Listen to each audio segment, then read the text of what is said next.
Welcome to Occultism and Games. This is part 2 of the Cult of the Lamb episode. Sorry it's taken so long. This episode covers some dark, real-world topics like cult behaviors and ritual practices. If that kind of content makes you uncomfortable, feel free to skip this episode or just take care while watching. Well, time to go to temple, everyone. Performing rituals in-game boosts your faith. Only afterwards, you are not going to Waffle House. Along with helping your followers' faith, you can also get some buffs. Some may make your members suffer, but you'll still continue to be worshipped. From simple bonfires, weddings, and funerals, to brainwashing fight pits and a blood moon ritual.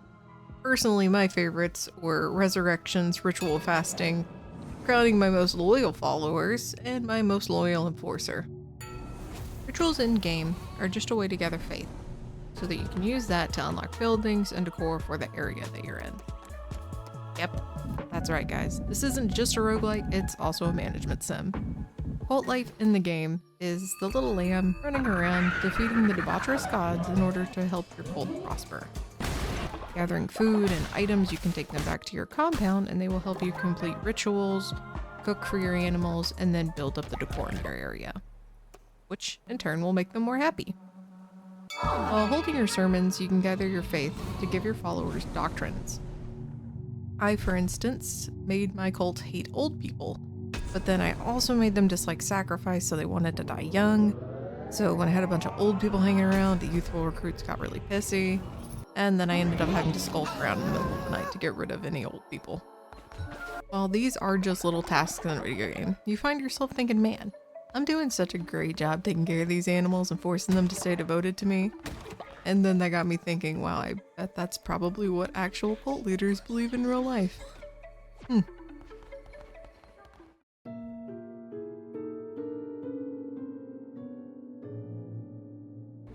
A game about cute animals being a bit deranged matches what real cult leaders do.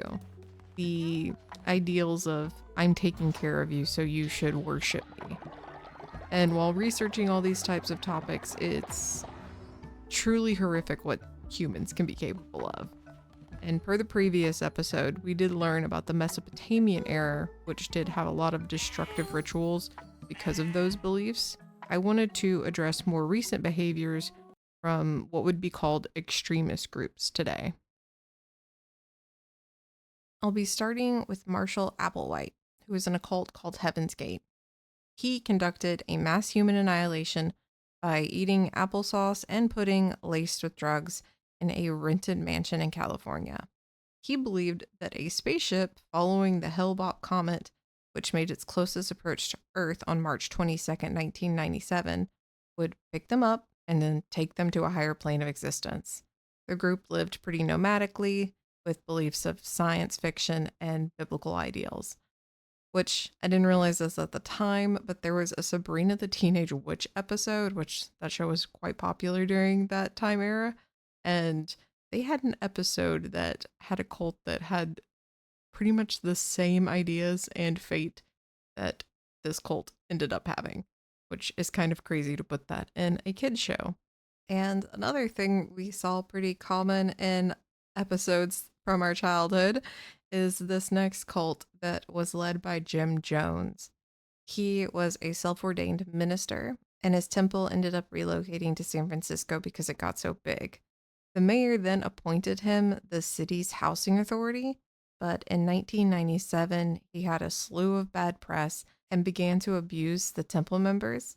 So he relocated 1,000 of his members to the Gowanese jungle for his self-proclaimed utopian community. Unfortunately, members continued to be abused and had harsher living conditions. A U.S. rep, Leo Ryan, went to investigate this because there were claims of people being held against their will. They were later ambushed by a gunman that Jones had sent. Jones had planned for the temple members to drink laced juice later that day, and even if they resisted, they were going to be forced to.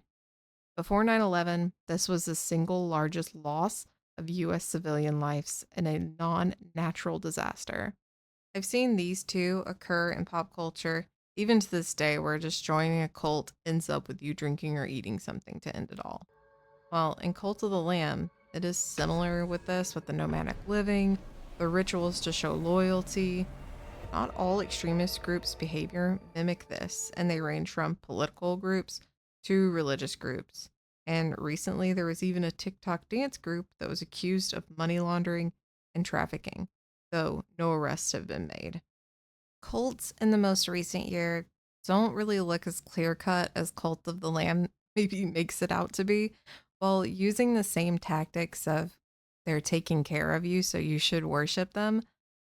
Most cults nowadays are doing much more nefarious things, and they're much more subtle about it, which makes it a lot scarier.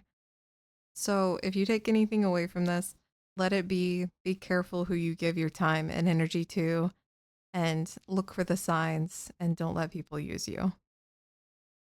I hope you enjoyed the two-part episode of Cult of the Lamb. Again, apologies for it taking so long to put this out. I had a lot more trouble writing this because I was trying to make it a little more casual and not like an essay paper like my previous ones. So, thank you for your continued patience and support. And if you haven't, please consider liking and subscribing. And I will see you guys in the next video. Bye.